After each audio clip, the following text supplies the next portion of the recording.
Hey folks, so here's my electric bike motor. This was a Skilsaw. This was actually a Craftsman chainsaw, not a Skilsaw. Over here is the Skilsaw, and we've rebuilt this and rewired it and put new bearings. Can't see it very well in here, but I just finished my new commutator with all these purple wires here and my homemade brushes. And behind here is what I call my Waterwheel field, and I put a Bedini coil on there. Basically it's like a Bedini coil, but I'm actually using that for the Joe Newman effect, not really for anything Bedini was doing. Bedini just had, resonant switching motors that would go to high speed. But what we're doing here is something totally different. It's basically a power amplifying motor. So in other words, it appears to produce more horsepower than it should, or in other words, if you were to measure the voltage and the current output, it appears to use almost no current and or voltage, and it has very thin, it runs on low voltage with very low current, apparent current, but the motor puts out really high power. So anyways, this is the tiny little supply wire. And here's the positive line, and I'm actually going to hold the positive. I'm actually going to hold the positive wires together for the switch to show, and just physically hold this in my hand so that you can see, and you'll just hear the power. You can't really see it. Well, you might actually see the rotor in here turning. There, yeah, there's the rotor down in there, the electric rotor. So anyways, let me try to do this with just one hand here. Okay. So, but you see I'm holding the wires in my hand. It's only at 36 volts.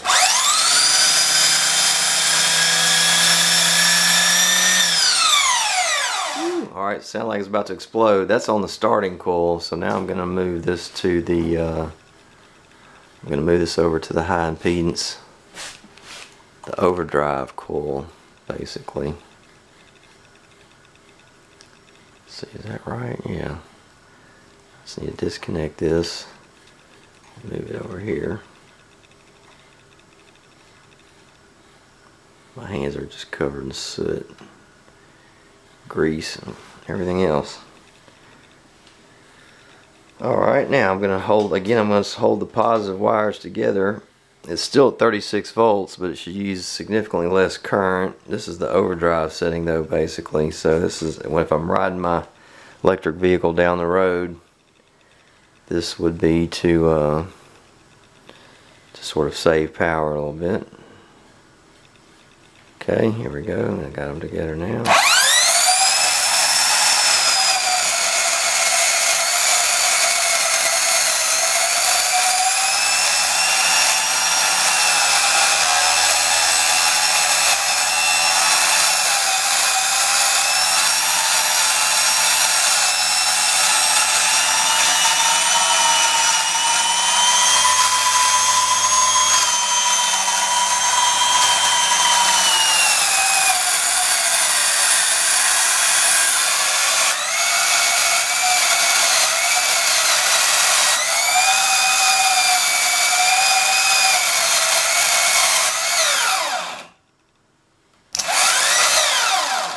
I got a little spark that time, but it was just a temporary little spark.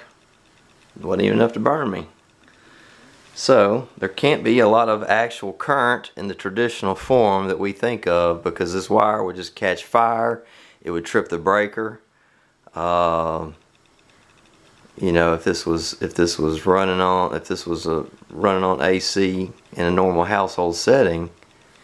And that's on low too, and of course those brushes, they're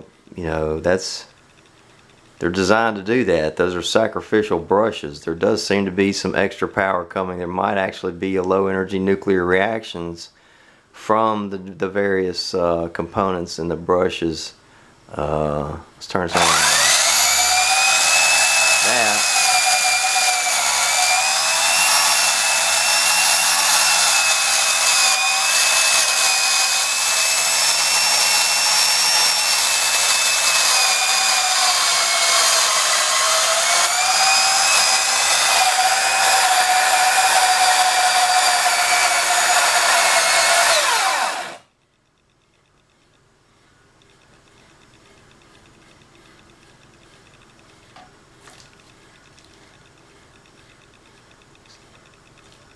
slightly warm.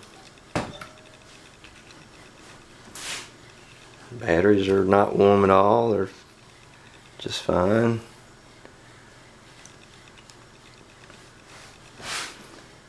Got this back on, let me check this.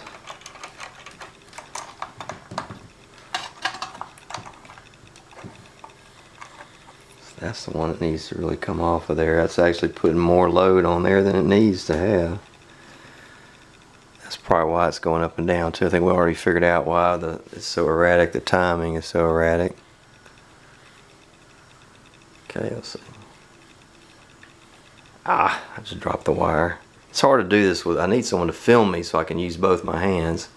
I'm trying to hold the camera with one hand and do this with the other hand.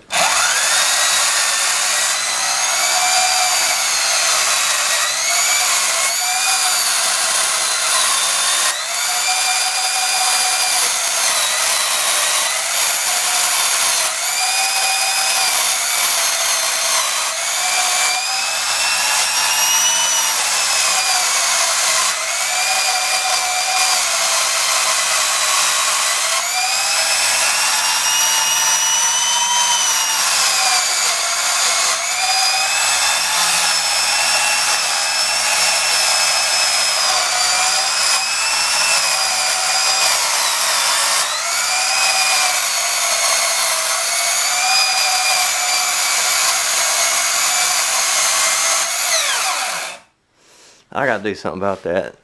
That brush is just not working right. That's what the problem is. Alright, well, but at least it's running. It's just very erratic timing. Also, that series rotor is, I didn't rewire that part of it. So if I had rewired that, the timing would be very steady. You know, the motors I usually make, they're very steady.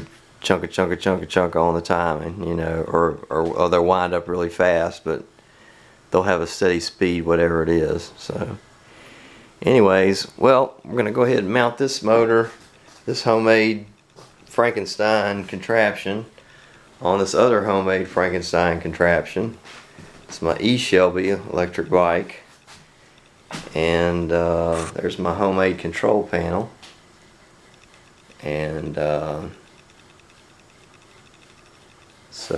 and there's my homemade speed controller. And so I'm going to go ahead and put this motor on here, and tomorrow I'll be ready to get on the road and test it out. So anyhow, just want to say thanks for watching.